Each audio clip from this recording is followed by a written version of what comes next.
Olá, pessoal!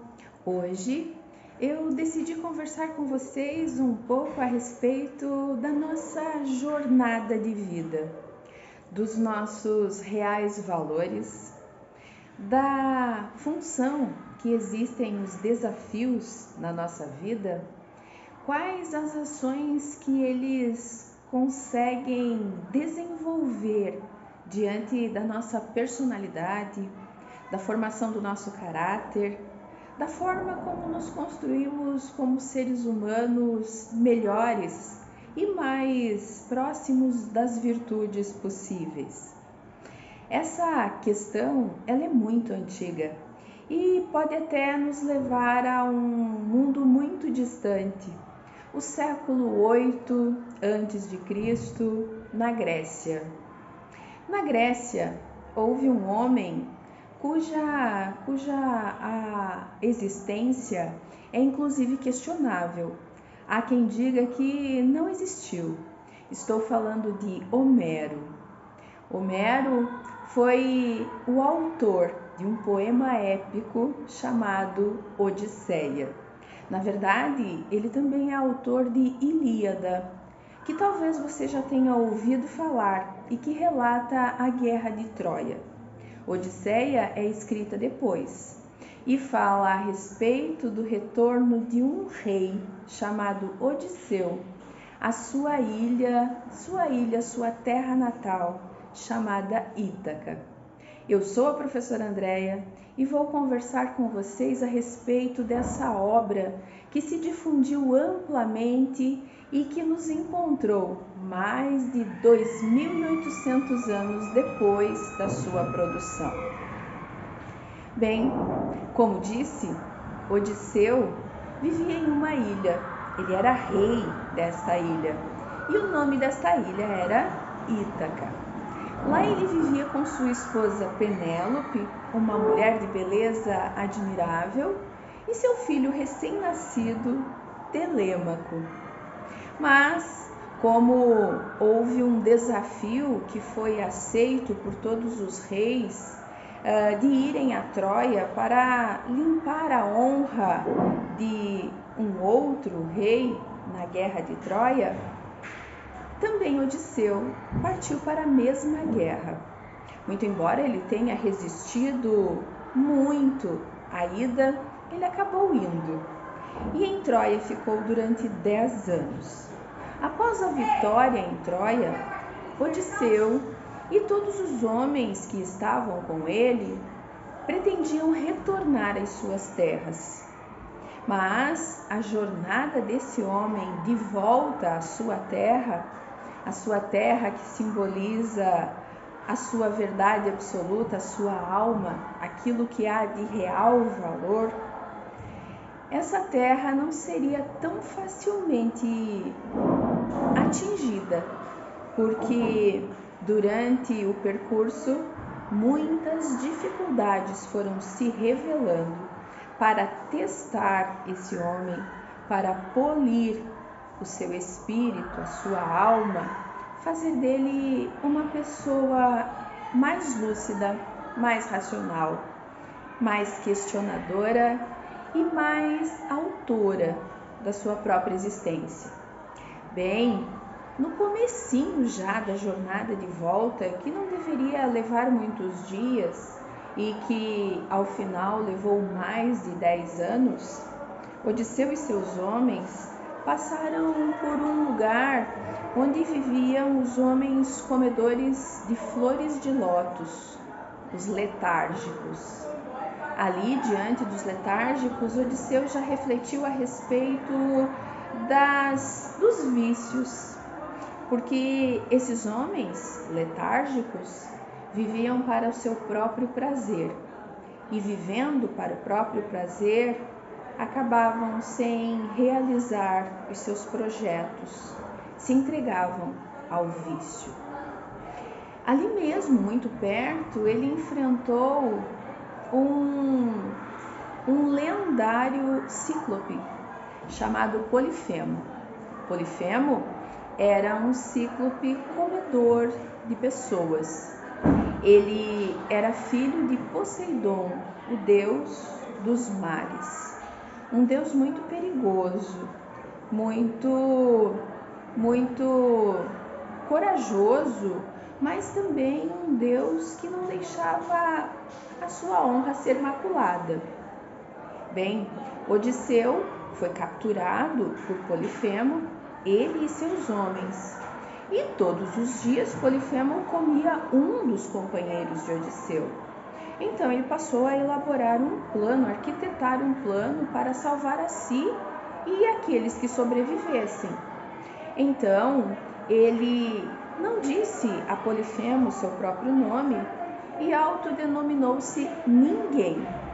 Com o plano já armado, Odisseu furou o olho de Polifemo, que, sem enxergar nada, passou a ser enganado facilmente por aqueles que tinha capturado.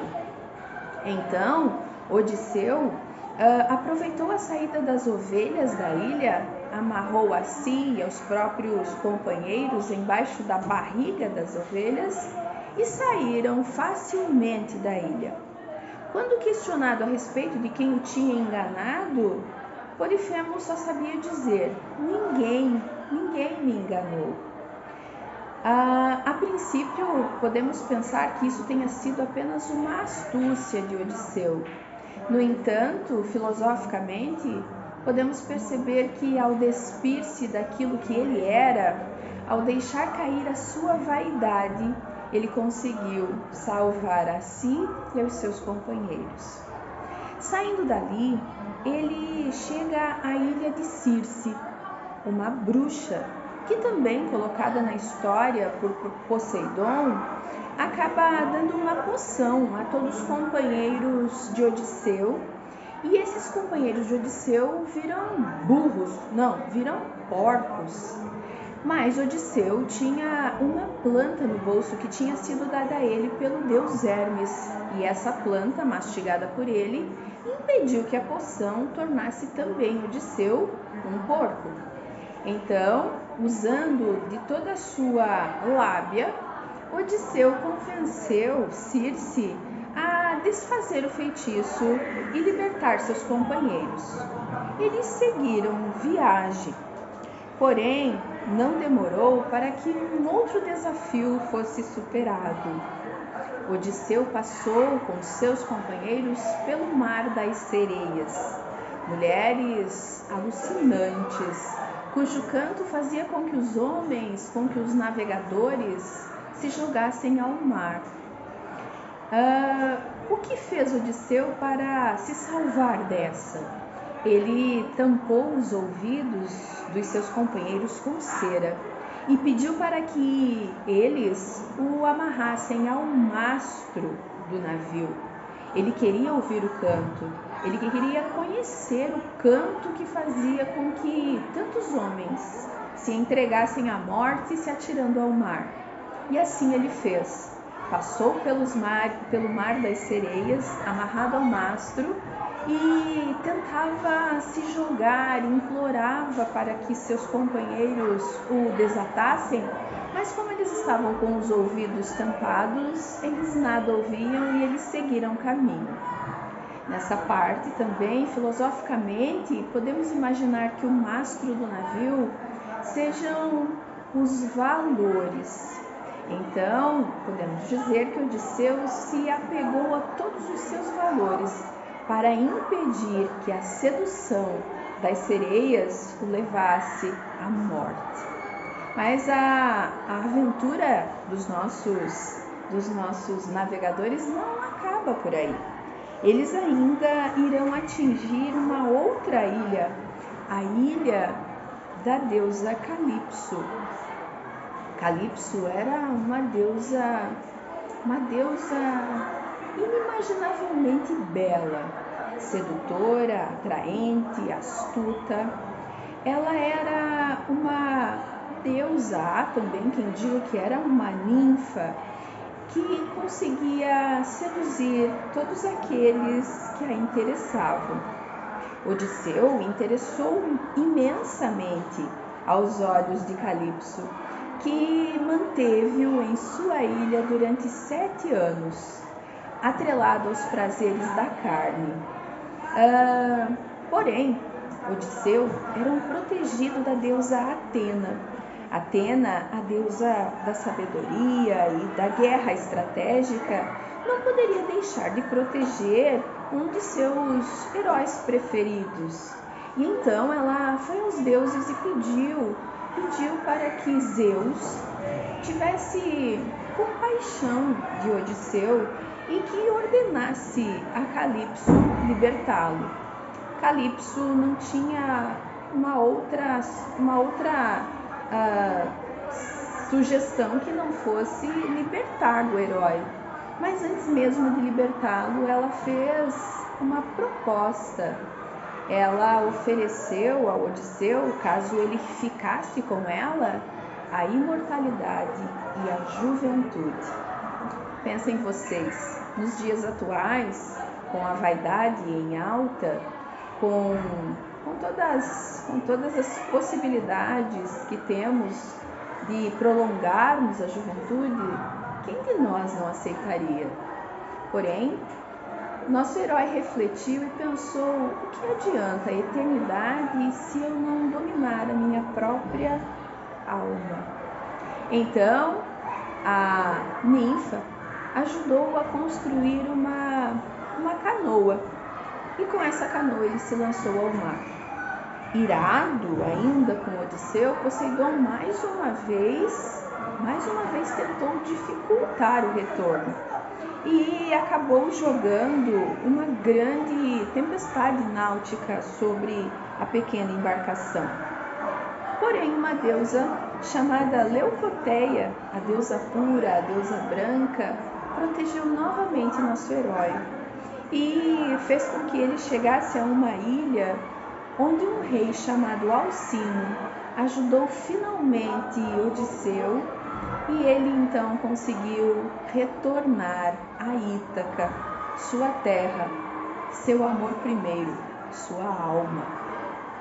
Chegando em Ítaca, ele encontrou com o filho e descobriu que o trono estava sendo disputado por muitos homens que pressionavam sua esposa Penélope a casar com um deles e torná-lo então rei.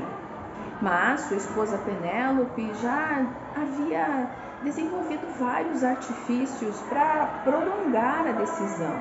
O último tinha sido tecer um manto para seu sogro Laerte. Mas para prolongar ainda mais a decisão, ela tecia o manto durante o dia e desmanchava à noite. Todas as noites ela orava para que seu marido regressasse. E então ele regressou. Diante dos perigos de ser morto por seus rivais, Odisseu se disfarçou de mendigo e planejou junto ao filho Telêmaco uma disputa que faria com que o vencedor da mesma se tornasse rei. Ele planejou que, diante da Penélope, a rainha de Ítaca, o arco de Odisseu fosse arqueado, por dentro dele passasse uma flecha que atravessasse 12 círculos ao centro para atingir um alvo.